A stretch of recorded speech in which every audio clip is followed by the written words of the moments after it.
will engage us in dialogue. But they're interested in dialoguing. Yeah. We will hear from both sides and see how this goes. And of course, we also want to hear from our viewers as you watch this. Can participate, call us. Our numbers will be on your screen and be part of the conversation. Do you have a question for either of?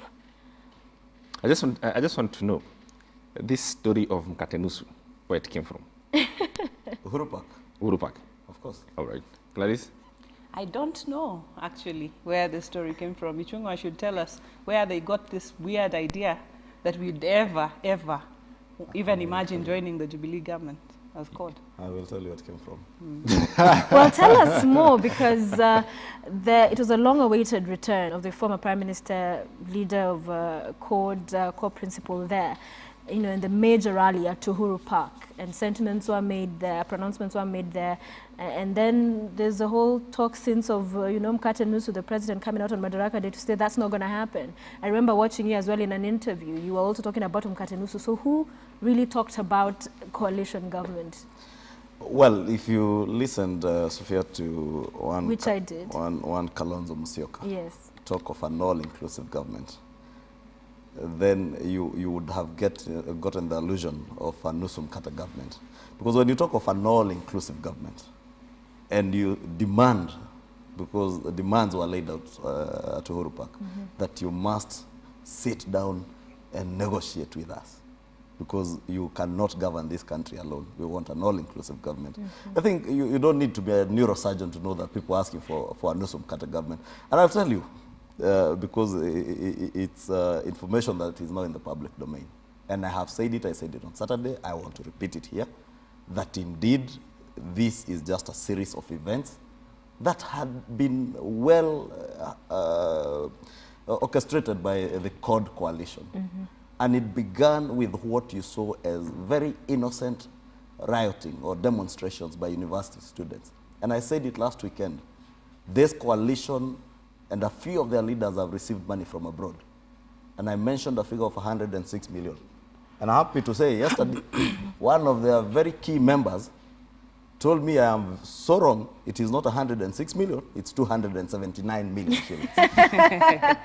And I have said it, and I won't, and I have said it, it's just that I have not had time yesterday and the day before. We spent a long day with the head of state, and yesterday I was very busy moving a bill on alcohol abuse in Parliament.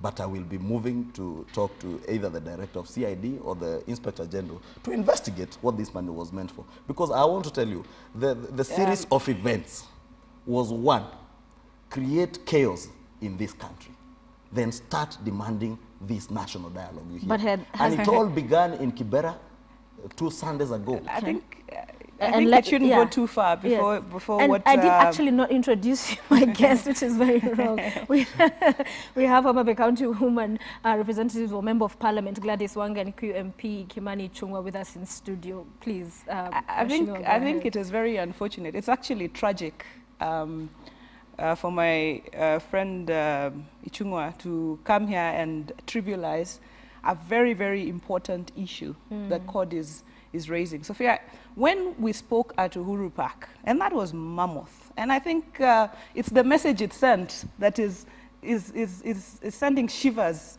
you know, to conservatives within the government. And I think what Honorable Kalonzo Musyoka said was that we want an all-inclusive government. I think Jubilee long forgot about inclusivity in this country.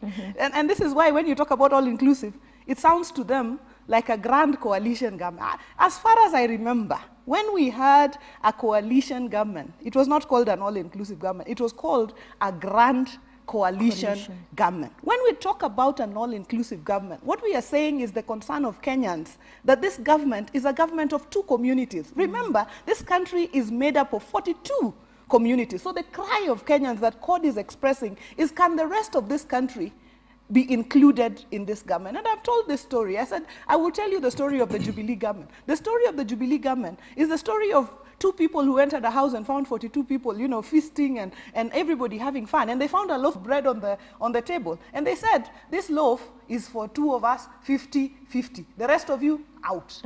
In case there are any crumbs, we will throw them to you. That is why you find that if anybody from any other community gets even one appointment, it is thrown in your face like it is a favor. It cannot be a favor for a Kenyan to get an appointment in its own government. So this is what we are talking about when we talk about an all-inclusive government. And remember now, what we are saying, what we are seeing is that the loaf of bread is on the table. We have left the two of them inside there. Now we are hearing cries when we are already outside in the cold. We are hearing them crying now in the now issues in house. Even they're saying, at least Raila Odinga got nusumkate. Now us, we have got jwala. You know, so even the full loaf within the house, they cannot adequately share among themselves. Okay. I think I will not speak much about the allegation that there's money that has been brought. If Kimani Ichung'wah has evidence that money has been given to anybody, because as far as we are concerned, we contribute as members of our coalition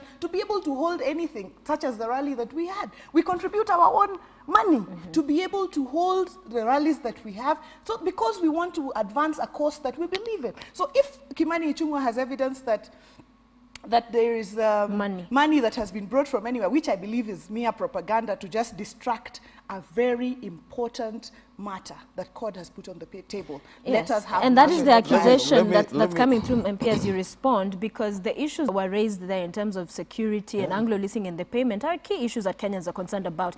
And so this narrative about nusu mkate is seen by some as to distract and shift attention from the important issues to people talking about nusu mkate, politicking, instead of solving issues that have been raised. I'll tell you this, Sophia, and I beg Gladys to indulge me on this, because one, I have no business as a leader in the national government to propagate any degree of propaganda. Okay. Two, I have told you only yesterday, a senior member of the coalition told me I'm so wrong on the figure. This is only I will not name names on national so it TV. can only remain but I told you the evidence I have, I will be giving it to the relevant authorities to investigate, because I'm saying it is only right that we allow the investigative arms of government to investigate, because I am saying it for a fact that what these people wanted to instigate is a revolution in this country, the Egyptian kind of thing. So you have evidence? I will be tabling that to the police, and I want them to investigate. If they are okay, if they are clean, then the police will tell us. Okay. Because even me is information that was shared to me by somebody in Amsterdam last week. And someone approached me and gave me the information, including names of the people in whose bank accounts this money was transferred to. Yeah, right. Two, the question of an all-inclusive government is very well said and articulated by my good friend Gladys. But I want to ask, who said that the Jubilee government is a government of two communities? When we talk of an all-inclusive government, it is to assume that the cabinet of Uhuru Kenyatta of 18 cabinet ministers is half 9 are Kalenjin, 9 are Kikuyus. PSs, all the PSs that are there, 50-50, are Kikuyus and Kalenjins.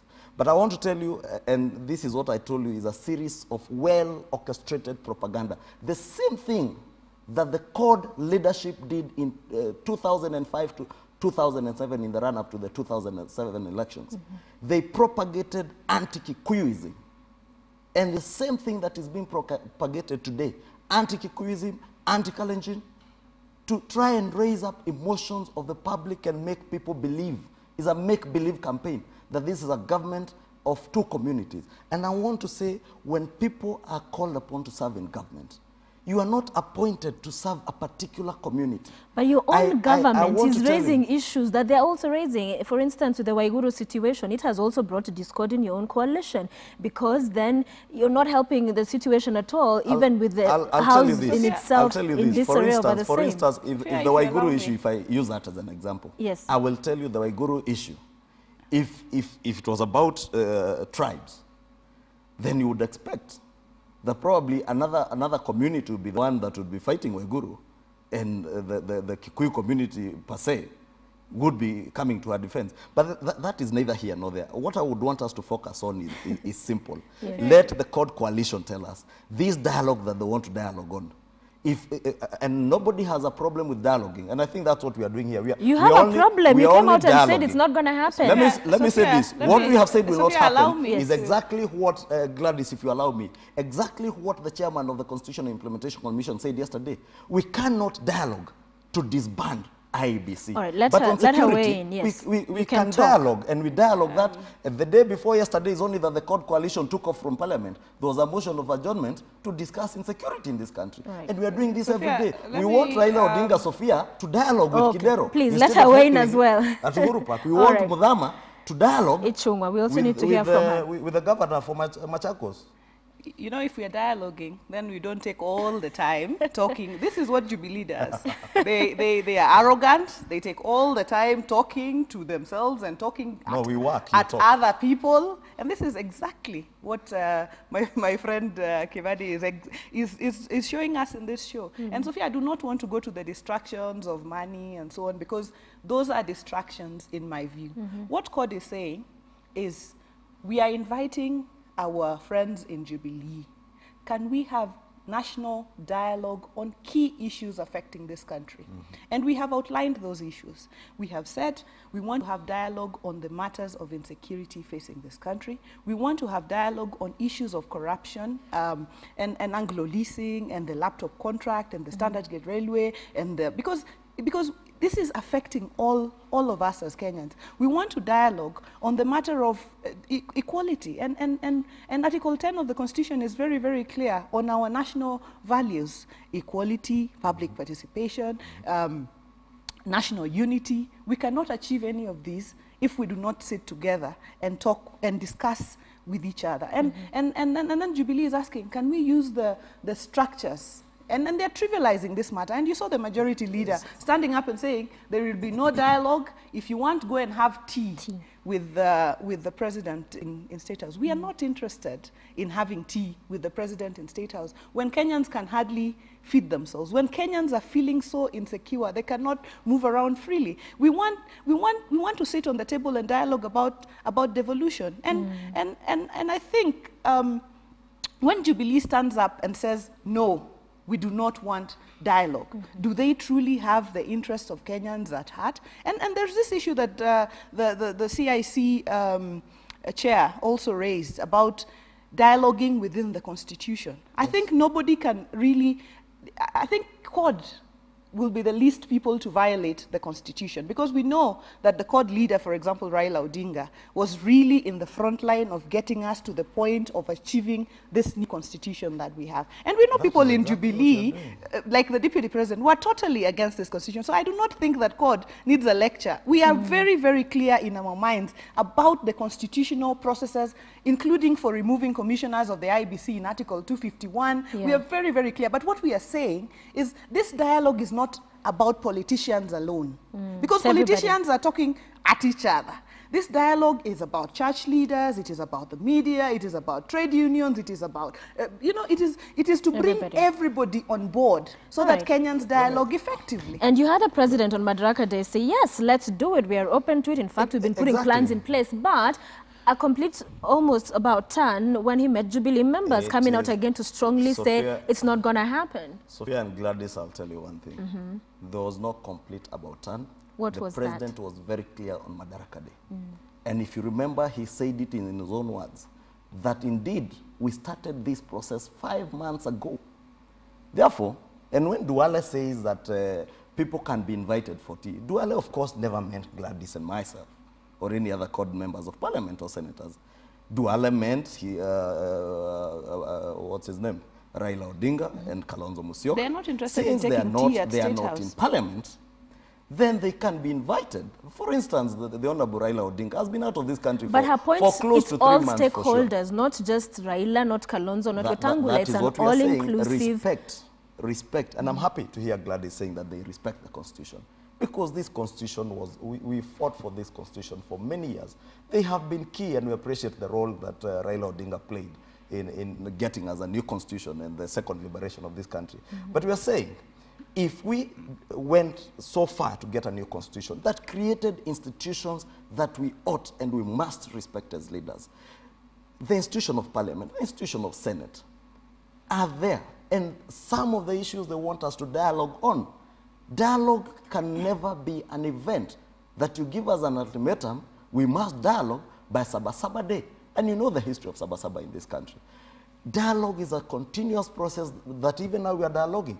That if we need to dialogue on the question of insecurity, we have got systems and mechanisms in Parliament to dialogue as a nation. If it's a question on the wage bill, and that's what the President said, we started the dialogue on the wage bill 5 months ago. It's an ongoing process. Please join us in this dialogue. However, we shall not and we cannot dialogue on the disbandment of IEBC, because it is one of the key 4 elements they pointed out that we want to dialogue on. And that is what we have been very emphatic, that we cannot be the ones breaking the Constitution, which I held the Bible and swore to defend and protect. And we have got mechanisms under Article 254 of the Constitution, 252, on how to disband certain constitutional commissions. And that is all even the chairman, Nyachai, is asking the CORD leadership to do. Please respect the people of Kenya, respect the Constitution that you all fought for. In light of that, have you taken IEBC off the plate of the issues you insist should be dialogued on? Yes, let them tell us. I do not think we have any intention of taking IEBC off the plate. And I do not think discussing or dialoguing on disbandment of IEBC is unconstitutional. I think that is a fallacy. Because by dialoguing, we will not, by dialoguing, we will not be disbanding IEBC in the dialogue. We will dialogue and agree on a way forward. If Jubilee do not want us to disband IEBC, they will come on the table and say, we do not see the need to disband IEBC because of ABCD. What we will say as CORD is we see the need to disband IEBC because CORD and its overwhelming supporters across this country felt that the last election, the way it was conducted was below par. The CJ, just the other day, really told the IEBC, honestly speaking, from the number of cases that we are receiving, you did not do your job properly. And this is what we want to sort out before 2017. And very early. Which is, what, 3 years away? 3 years away. Very early in the day, because you know the tensions that arise close to elections. So for you, how best would this be sorted out? And I want you to just think about that as we talk to John, who's calling us from Kikuyu, because after you talk, time is running out, the next election is coming. You need people who are in place for a period of time to have put their measures in place. So for you, what is the best outcome out of a dialogue on IEBC? What would you see happening in that situation? John, good morning. Morning to you, Sophia. Thanks for calling. Yeah. Share with us your contribution. Yeah, my contribution is to warn us Kenyans on the dangerous path we are following up. We are being pumped up that there is a crisis in the country and the Jubilee has failed. What I would say is that, yes, we have challenges in the security, but all the other issues being raised up are just propaganda, and we have seen this before, as the Jubilee MP is saying. If you watched what culminated to the PEF violence in 2007, you'll find that these are the series of campaigns that were going at that time until we had that. Unfortunately, this time, what we could be asking now is, and we have seen it on the social media, we even see it, or people who are propagating it, is something that is coming up or being propped up as the Arab Spring. And it's us for us Kenyans to realize and to analyze facts. Because when we say that the Jubilee government is of 2 tribes, is that true? Give us facts. Give us facts. How is it the 2 tribes in the government? All right. Thank you, John. Secondly, we use the word people. The people of Kenya, the people are doing this, the people are this. Who are these people? The people in Uhuru Park? all the people in Kenya, the whole of the country. All right, John, we've heard you. Thank you very much for calling and for sharing your comments with us. We also have Onyango calling. Onyango, good morning. Morning. How are you? Great. Thanks for calling. Go ahead with your contribution. Yeah, I'm giving you my contribution. Mm-hmm. I'm a Kenyan that really likes this country. Yes. But I've really been following a lot of things that is going on. I think the arrogancy does not help. When there is a problem, people must sit down and talk. Why is it that MPs from other side take a very strong stance? We have a very good president of this land. But I think people who surround him push him to the wall. I think a talk must be given a chance. Let the people talk and because people are suffering. People are really suffering and people must, if they don't talk, these are leaders and these are Kenyans. Let them have a chance and let them sit down and talk. All right. Thank you. Thank you very much, Onyango, for your contribution. People need to talk. And Gladys Wanga, just to take you up on the point of saying, and you know, talking about dialogue and the importance of that. But coming on to talk about IEBC, when you already have, you know, a fixed conclusion and ending, how you want this to be ended, then how open is that dialogue going to be? Because you already have the answer you want. You're not coming open to hear other views. When you say we want this thing reconstituted, because I think disbandment is a whole different subject, which is what I've been hearing, reconstitution of IEBC, then how will that, you know, be an open field for dialogue? Wouldn't you be coming to say we want this reconstituted? Shouldn't be more open to suggestions that could be coming from the different side? You know, I think, Sophie, you're right that when you're going to the dialogue table, you go with an open mind. Yeah. But when you're going to the dialogue table, you also go with what you want.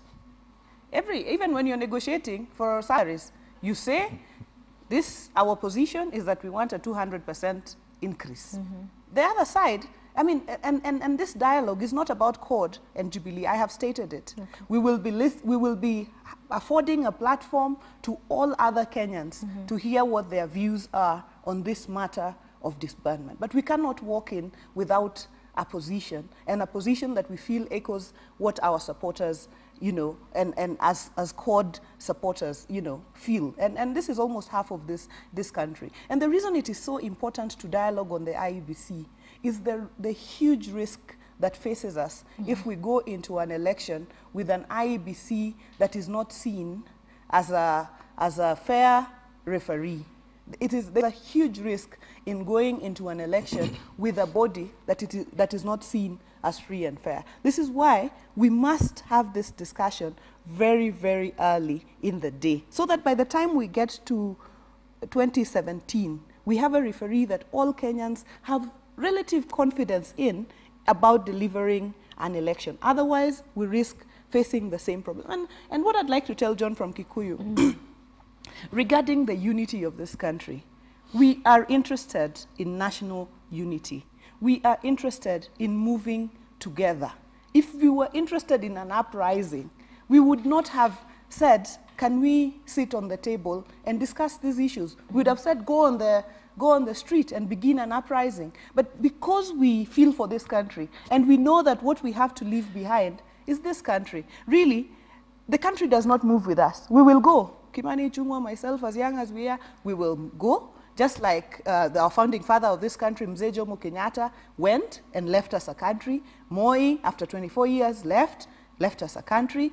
Kibaki, after 10 years, left us a country. We will go and we will have to leave a country. And I hope that we can leave a country that is more united than we found, rather than leaving a country that is more divided. This is why CORD is calling for national dialogue. Sophia, let me first begin by thanking my good friend Gladys, because I think she's been very clear now that indeed this whole debate is not about issues that touch on the lives of Kenyans.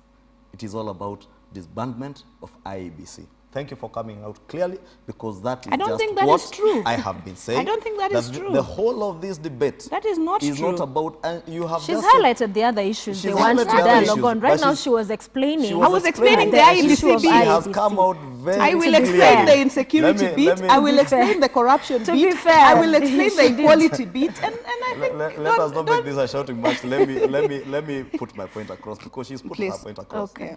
And she's clearly said that when you are coming to the dialogue table, we must come with our demands. not even the demands of Kenyans. So it is about their demands to disband IEBC because they think or they feel IEBC was not a fair arbiter or a fair referee in the last elections. But we have said it was not all about IEBC. They petitioned in the Supreme Court did make a decision. I wonder, and I want to ask Mheshimiwa whether after we disband IEBC, if we were to disband IEBC, if we were to dialogue, but I want to tell you that we shall not be dialoguing on the disbandment of IEBC. That, if they want, we will dialogue within the structures put out in the Constitution. Bring a petition to Parliament, then convince Kenyans through their elected representatives. There is a petition in Parliament. Yes. It has been forwarded to the Justice and Legal Affairs Committee. So the process has been rolled down by court. Then let them take that through the process that has been laid out in the Constitution. Not in Uhuru Park or Kibera or Korogosho or was it Kariobangi where they took their incitement rallies. And I will tell you what John from Kikuyu, what Onyango are saying. If we are truly interested in those issues that touch on the lives of Kenyans.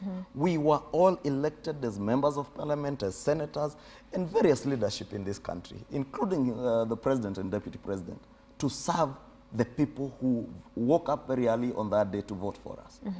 Whether you were elected as a member of Jubilee or in COD, you have a responsibility to now settle down to serious work of rebuilding this nation. And that is what Kenyans care about. All these other issues to do with IEBC and the 2017 elections, the Constitution has a mechanism on how to deal with those issues. IEBC's term expires in November of 2017. Elections are due in August, second week of August in 2017. We have the time now to serve the nation, and when November 2017 comes, then we can talk about a new constitutional commission to conduct elections probably in 2022. If we need to disband it before, then let us engage within the Constitution, not outside of the Constitution. That would be a constitutional coup. And what I have said is that it is true. And I think Kenyans are not stupid.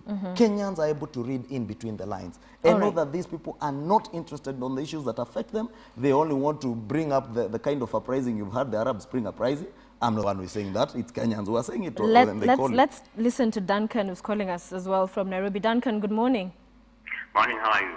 Great. Thanks for calling. Go ahead with your contribution. I think our politicians are naive because they tend to incite the public instead of bringing them together. Uhuru is not a Kikuyu at all right now. He ceased to be Kikuyu when he was elected. Now, when our MPs start talking about Kikuyu, Jaluo, Kamba, Luya, then they are trying to incite the people. I think what is there is that they must understand that if there is a problem, what they do is to go and tell the CID so that they can investigate and apprehend the culprit. But not try to incite the people like they did in 2007. In 2007, they were telling people 4-1 against 1. Did the men beat them? Did the Mbu beat them? Did the Luyas beat them? Did the Somalis come from northeastern and hit them? But they were trying to tell people 4-1 against 1. All right, Duncan. And in the end, what happened? They were inciting the Kikuyu community against all other communities. That's very bad. They are destroying for us. All right, Duncan. Thank you very much for your contribution. We also have Yusuf calling. Yusuf, good morning. Good morning. Go ahead. I'm following KTN discussion. Yes. And it is interesting that I want to contribute this.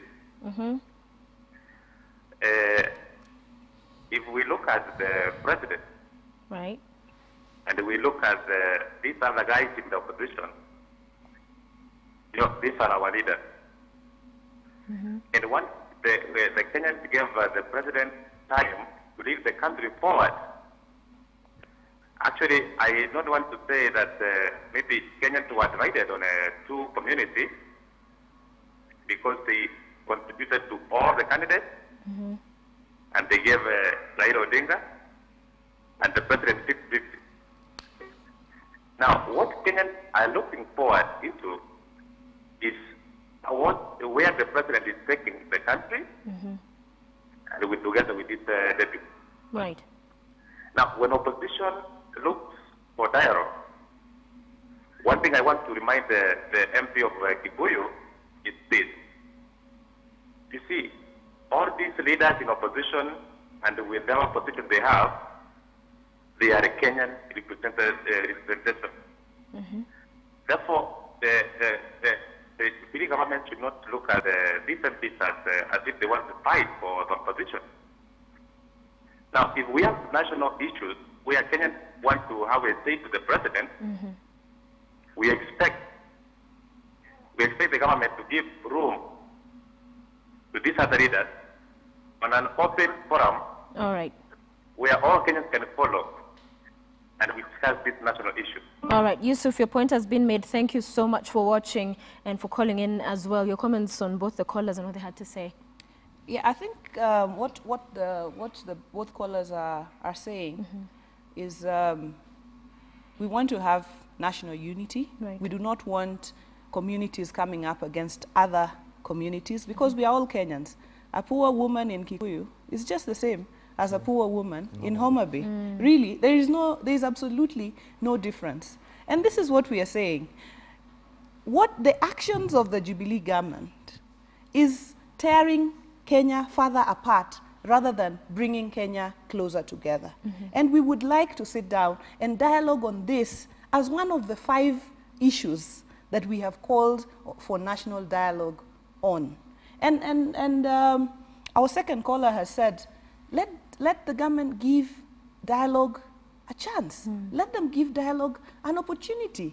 And I do not know why we are so afraid on dialoguing on the IEBC. It's a key issue. It affects Kenyans, just like insecurity, just like the corruption, just like what we feel is sabotage of devolution, just like all the other issues that we have mentioned. And this is what we want to dialogue on. Okay. And this idea that we are inciting Kenyans in Korogosho, in wherever, when things are wrong, they must be stated as wrong. Yeah. And that is what we have done. We have gone to the people, we have talked to the people, and we have told the people, look, this is what we feel is going wrong with the Jubilee government. This is the proposal that we are making to be able to resolve these issues. Previously, they said, what is the solution? What is God saying? Yeah, what is the alternative they're offering? What is God suggesting? And now we are saying, the alternative is this. Let us sit on the table and talk about these issues and come up with solutions with which we have built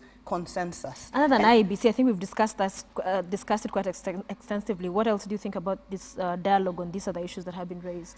Let me say, and I've said it, I want to repeat it again. One, I want to disabuse the notion that we are not interested in dialogue. I think I've been very clear that the only dialogue we are not interested in is dialogue that will violate the Constitution. That we will not be party to, violating the Constitution. Two, if it is on the issues he's talking that about IEBC, just very quick. Yes. He's talking, if you sat today here, called this side, Jubilee this side, and talked about IEBC, is that a violation of the Constitution? If we sat because they said on disbandment of IEBC, no, if it is not about disbandment, if it's just a general talk on IEBC and how to appoint commissioners, anything they want that is not laid out in the letter and spirit of the Constitution, then we can dialogue. But so on other issues, you're open? On other issues, let me say we are more than willing. And the President was very clear on Madaraka Day, and we repeated it, that we want dialogue to be a continuous process. We want, for instance, Raila Odinga has been away from this country for over 3 months, to dialogue with us and give us his ideas on the wage bill. We want him to dialogue with Kidero, so that we do not see the kind of incidents we saw in Uhuru Park, where leaders cannot tolerate each other, that you incite your supporters to heckle another leader, not to be able to even welcome you back to this country. Two, I want to see a situation where, as a member of parliament, I'm able to dialogue with my own governor in Kiambu. We dialogue and sort out the issues that we've had in Kiambu. So then you're open to accepting Sabasaba to happen? They've given a date. What is happening on Sabasaba? That is the date that has been recommended for this to happen. Well, it was put as an ultimatum that we must And really, if you are dialoguing, we do not give threats, we do not give ultimatums. Two, I want to say this. We suggested a date if it is on the issue, you could also suggest 6th of June, which is sooner than July 7th. Actually, we would want, we are only telling them that we would want this dialogue to start even sooner, not Sabasaba, because it's been ongoing. Join the debate that has even been devolved to the county government level. If it is on issues to touch on devolution, if there's something that you want additional that you feel government is not doing right on devolution, and let me say, it's not about government. It's not about Jubilee. It's about the nation of Kenya. You said if there's something that we can do to improve on devolution, let us take a motion to the Senate. If it's on the other issues that we are talking about, changing the lives of our people, I am happy. And I must commend some of the leaders, the progressive leaders within CORD. And I'll dare mention the Honorable John Buddy, who, when there were issues touching on VAT, came up with a bill to amend the VAT bill on issues that touch on Kenyan lives. Okay. And as Jubilee, we dialogued. I remember members of parliament from Kiambu, we brought in the question of animal feeds, and we were able to dialogue, and we were able to support that motion. And a bill was passed, and the president assented to it. That is what is meaningful dialogue, and that is what we as leaders ought to be doing. Therefore, let us not say that we are not interested in dialogue. We want continuous dialogue on all issues that will touch on the lives of Kenyans. Otherwise, when it comes to political issues, please give the president space, as I think is Duncan from Nairobi who said, that Uhuru Kenyatta today, we should not look at Uhuru Kenyatta as a Kikuyu. I never and have never looked at Uhuru Kenyatta as a Kikuyu, and I will never defend Uhuru Kenyatta as a Kikuyu. But I respect Uhuru Kenyatta as the President of the Republic of Kenya. And I want to give him space and time to deliver on the promises that he promised the people of Kenya. I want the CORD leadership to do the same. Give Uhuru Kenyatta and his government time and space to deliver on their promises. Where they do not deliver, please offer us alternatives. Which they are doing with a dialogue. I do not believe, and I wish, Sophia, you had the clips for the rally they did in Kibera. Yes. And tell me what is it that was said in Kibera other than incitement that touched on the lives of Kenyans. It was pure incitement. You must agree some of the comments that you hear being made were bordering on, you know, quite incitement language. Yes. Well, I think the issues of the rallies and what Kimani called them incitement rallies. Well, I cannot agree. What they are. I mean, it might be that somebody mentioned something that might look like it is incitement. In that but I think there is a process for which, if there was incitement, there is a process for which the specific individuals should then, you know, face NCIC and be questioned on the specific issues that were raised. Okay. But I think to say overall, and one of the issues that Kimani raised and said CORD should dialogue with, or Raila should dialogue with Kidero. Of course, that is important. I think the Right Honorable Raila Odinga himself was on KTN when he said that he supports Kidero and that what happened at Uhuru Park was unfortunate. And that... It wasn't CORD members that had incited a couple of people in the crowd to boo him? No, I mean, we are not aware of... We are not aware of what could have caused that booing. But what we can say is that it was an unfortunate incident. Governor Kidero is a member of ODM. He is a member of CORD. He is a CORD governor. Nairobi is a CORD county, and we support him. You're not aware at all why that would have happened. A member of CORD, this is your base that was gathered there. Nobody else was booed but just him. Isn't there any inclination as to why that happened? No, I think this is something we are still trying to find out exactly where it came from. But I think once we do that, we can be able to resolve. Don't cut me short, because I did not cut you short when you spoke. So I think saying that we will dialogue on everything else except IEBC is not, and Jubilee is really a government of contradictions.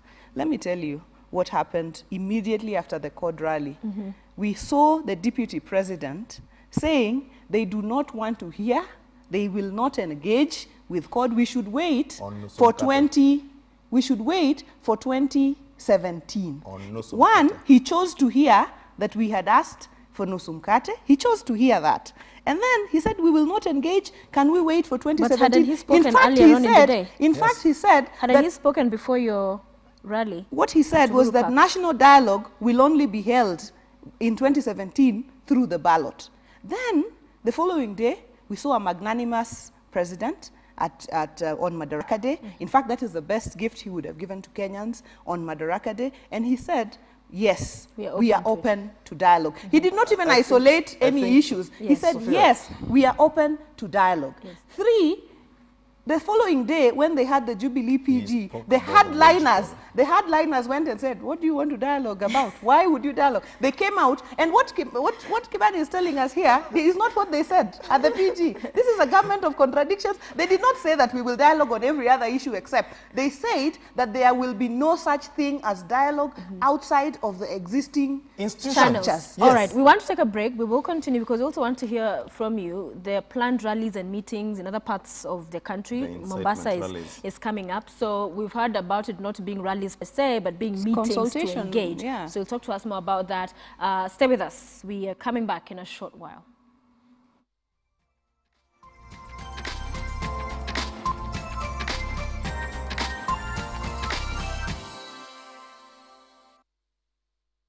Express, we are glad you're watching. CORD has proposed a national dialogue that has received mixed reactions, with Jubilee saying there are some issues like IEBC they are not willing to engage with or on, and CORD says they will continue to talk about this national dialogue even in other parts of the country. And with me in studio is Homa Bay County MP Gladys Wanga, as well as Kikuyu Member of Parliament Kimani Ichung'wah. And of course, we are also open to get your feedback. You can call us. Our numbers will be, or already are, on your screen, and you can tweet me as well at Sophia Wanuna with your feedback, which I will be sampling later on the show. Talk to us about the planned rallies, or is it meetings? Mombasa is coming up, for instance. Will it be a rally at Tononoka, or will it be a county hall sort of kind of meeting with people coming in and engaging with the leadership? Actually, what our rallies are consultative rallies or consultative meetings. We want to hear Kenyans' feelings on the issues that we are raising, so that by the time we get to the dialogue table, we have a complete feeling of what Kenyans or our supporters want us to really, how they want us to engage on the issues that we have raised. So at Tononoka, we'll of course be at the rally, we will speak, but before that, you know, we will have town halls, we will speak with opinion leaders. This is really a consultative process, so that by the time we sit on the table for national dialogue, if Jubilee will accord Kenyans that opportunity, then it will be a really well consulted process. Before you respond, Paul is online. Paul, good morning. Good morning. Thanks for calling. Okay, thank you. I would like to contribute something to do with the IEBC. Yes. Hello? Yes, go ahead. We're listening. Okay, I'm asking. The court is claiming that they want dialogue, but yet we can see that they cannot manage some of the issues to do with the elections. First of all, they didn't manage the men in black, and also they have been having issues to do with the nominations, that is the court nominations. What are these issues that they want to say that they can discuss about IEBC? IEBC was created by the Constitution 2010, and its commissioner were approved by the former parliament, of which the current MPs, the current Scott MPs dominated. Okay. Thank you. And we'll put that to Mheshimiwa Mahmoud as well. Mahmoud, good morning. Mahmoud? How are you? I'm good. Thanks for calling. Fine, thank you. I'm also good. Awesome. Talk to us. Actually, my opinion is that we are people calling themselves Kenyans, meaning people of one nation.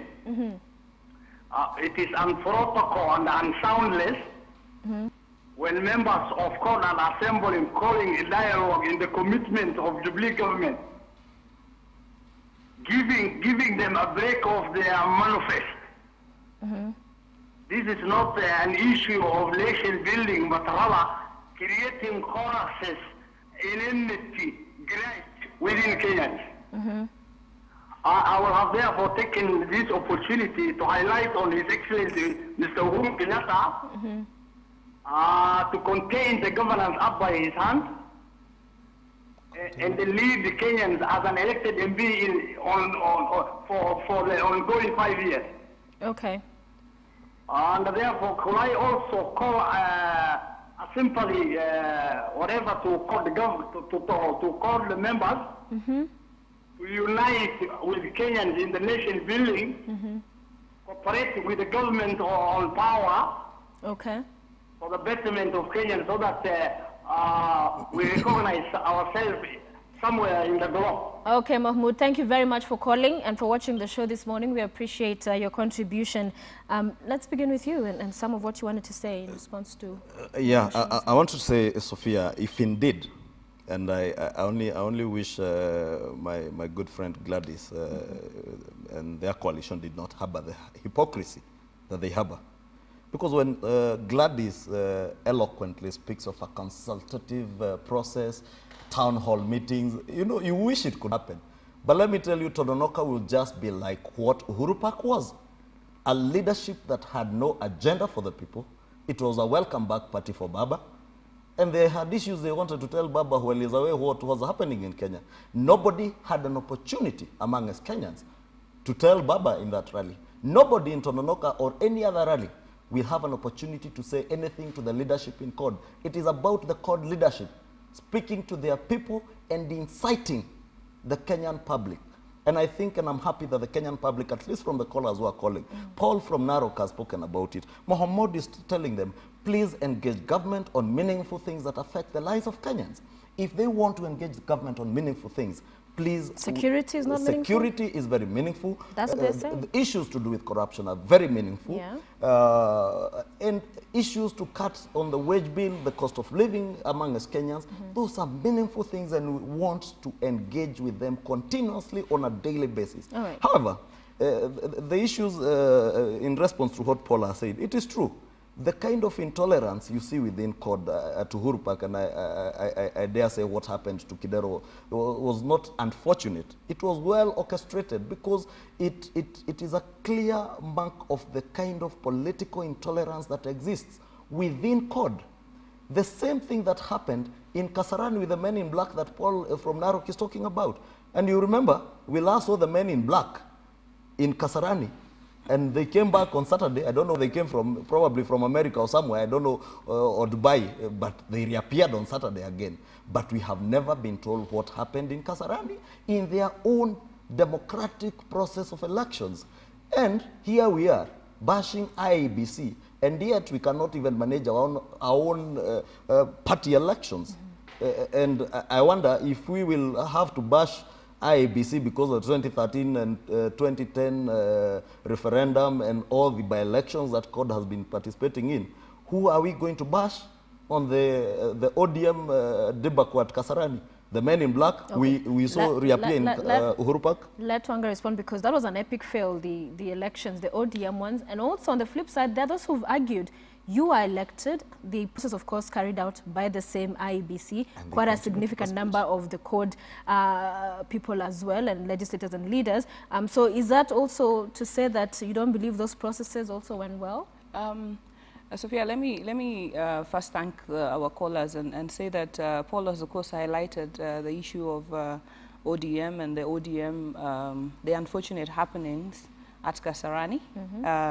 We as ODM leaders have apologized, our party leader apologized to our supporters and to Kenyans for what happened at Kasarani, which was unanticipated. We had planned to have a successful election, and the only party really, you know, even as Kimani Ichung'wah sits here and tells me about ODM elections, we have in office elected officials. He's on TNA, I don't know when they elected anybody. When they even tried to say that we want elections, they were silenced. They no longer talk about an election in TNA or any other party. So ODM,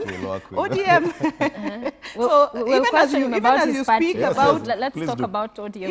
Even as you speak about ODM, yes. I think it is important to note that we at least attempted to have an election. What happened at Kasarani, I cannot say as an ODM MP that I was happy with what happened. I cannot pretend that it was a good thing. It was not a good thing. It was an unfortunate incident. We are correcting it among ourselves, and we will come back and hold it. And I think what we all appreciate, even with the nominations, I mean, it's not only ODM that has problems with nominations. I think it is a problem that is across parties. And you realize that our parties do not have sufficient mechanisms or even the resources, because IEBC to conduct the election uses the billions that it uses.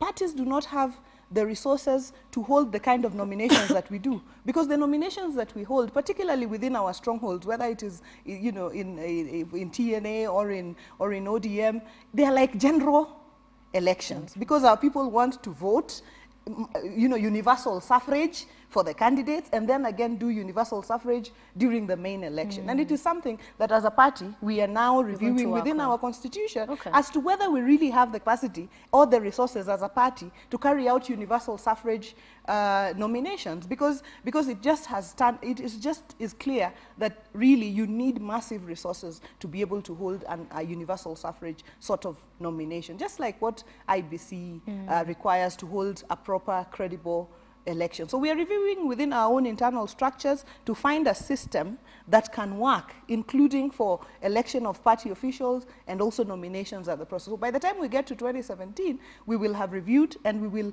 do something that we can ourselves manage. You know, a nomination, when you look at, you know, different jurisdictions, nominations are not held in the manner that we hold them. Candidates are identified by parties on the basis of their commitment, you know, to the party, the period with which they have served, and then it is held in a smaller forum. Chungwa, do you feel that even as we're talking about national dialogue and the proposal from court, that as Jubilee you first need to have the Jubilee dialogue? Because as it stands, there are quite a number of issues in the coalition. You have the Waiguru issue, Linturi maintaining he will, you know, stay on with his motion, push it forward. There is that urging, as we had Duale, you know, talk about it and describe that they've urged him to drop it. There is issues from Alfred Keter and the Rift Valley, you know, about the deputy president and whether they're getting their share of what was agreed, the pre-election pact in coming together as a coalition. And so the picture painted is that it's a coalition that's ruling, but is, you know, attention diverted from working and serving Kenyans to all these issues that are internally happening. Let me say, Sophia, one, the Alfred Keter issue, that is somebody who is living in the past. The very dark past of the early 80s and beginning of 90s.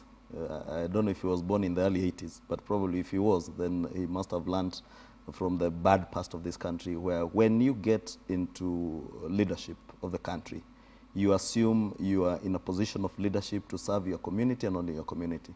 And I think the Honorable Keter should appreciate that the Deputy President and the President are not there to serve either the Kalenjin or Kikuyu community. They are there to serve all Kenyans fairly and equally. And I think the Deputy President and the President have been very emphatic in a number of occasions to restate the position that their government will serve all Kenyans, irrespective of whether you voted for them or not. And I'll tell you, the grumbling you probably hear within Jubilee, which is a lot lately, is probably that you two guys, that's the president and the deputy president, have put a lot of effort in even visiting areas that never voted for you. And I will tell you, one member of parliament loudly complained that you have visited probably Western Kenya 4 or 5 times. You have never visited my county, which overwhelmingly voted for you. But it shows the commitment that this leadership has to serve all Kenyans fairly and equally. And I think I really don't want to dwell on Alfred Keter because he's my colleague. Does the but I want to coalition need say dialogue in he's itself? living in the past. The coalition dialogues within itself, and that is precisely the expression of democracy you see in what the Honorable Linturi is doing. This is a TNA member of parliament. Waiguru is a member of the Jubilee cabinet and is a TNA member who has brought a motion of impeachment against that. And I think is a simple expression of the democratic space. And I'm shocked that Gladys would even imagine that we were sashed or asked to keep quiet on the question of TNA elections because we engaged. And the president if it was in the other party, the other coalition, I think the leadership would have told Linturi, drop this thing. But for us, we engaged. He is being told to drop it. He was urged, and the word was being urged, and not by the president or the deputy president. All right. His fellow members within Jubilee that were urging him. Okay. But he has restated it that it is within his democratic right and his rights as a member of parliament to bring the motion. All right. And nobody is stopping him from Finally, doing it. Mheshimiwa, from your end, the return of Raila has clearly rejuvenated CORD, but also, you know, because there was a lull whilst he was away, he's back now. What is also works for ODM and for the coalition to ensure that this does not fizzle out after a few days? I think let me first say regarding the Jubilee dialogue, which I believe should happen, because the problem and the reason they're even refusing dialogue with CORD is when you raise any issues that appear to be critiquing the status, you know, quo, you are told you are from the dark past, or you're from, because Alfred Keter was a lone voice a couple of months ago. Right now, he's no longer a lone voice. There are many people who have now joined in the dissent. And I think saying when give our people jobs. When you say, they're saying we had a pre-election pact. Yeah. Can we discuss as to how this is going? So I think Jubilee should dialogue within itself anyway. But for us, if they refuse to dialogue, you know, among themselves, that is the same arrogance that we are seeing with which they are refusing dialoguing with CORD. But coming back to the question of a lull, I think it's not exactly true to say that there was a lull, because while Baba was away, we were under the leadership of Kalonzo and Wetangula and Anyang' Nyong'o, who was the party leader. And remember, it is during this period that we in fact produced the Jubilee scorecard, where we said the lies Jubilee tell. And we continued to keep the government in check. Of course, the coming back of Raila has you know, given us even more momentum to keep moving forward. And I can assure Kenyans, you know, who are watching, that this is Opposition Awakened. We will go and go to the very end until we find solutions to the problems bedeviling Kenyans, until we get out of this crisis that we are in currently. All right. Homa Bay County Member of Parliament Gladys Wanga, and of course Kikuyu Member of Parliament Kimani Ichung'wa for joining us this morning. We thank you for also your views, and we wish you the best. Dialogue, continue dialogue, people. It's important. And thank you for watching. The show continues. Don't go away. In the next hour, we shift to our lifestyle segment, and today we're focusing on corporates on social media. Of course, social media has become a big thing here in Kenya, and for corporates, it's very important that they get an understanding of how to utilize that space well. We'll talk about the mistakes that are made, and also the examples that we've seen from elsewhere in the world. So don't go away.